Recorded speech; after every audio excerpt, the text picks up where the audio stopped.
أعوذ بالله من الشيطان الرجيم بسم الله الرحمن الرحیم. دوستانو، عزیزانو او قدرمنو محترمینو،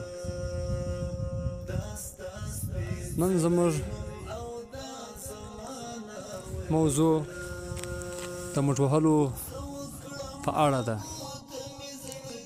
نن موضوع په تاسو زه دا بیان کوم چې موټ وهل څه ګناه لري.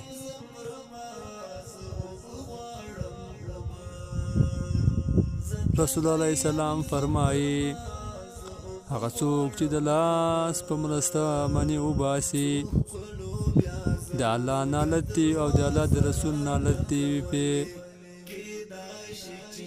استغفر الله. عزیزانو، رونو، خویندو،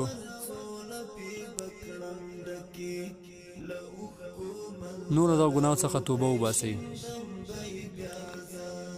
زیاتره ځوانان او نجونې په دغه ناوړه کار باندې اخته دي. رسول الله سلام فرمایي وایي نالت دی په هغه کس باندې څوک چې د خپل لاس په مرسته باندې منی وباسي، یعنې خپل ځان شوق د لاس په مرسته د لاس په ذریعه باندې فرق کوي. الله په هغه باندې نالت ویلی دی، الله رسول په هغه نالت ویلی دی. استغفر الله. په موږ تاسې به څه پاتې سي چې بیا موږ باندې الله په نالت ووایي؟ څومره ناوړه عمل ده. دا اول صغیره ګناه وي، د صغیره ګناه څخه کبیره ګناه سي. هغه لویه ګناه یې نشته.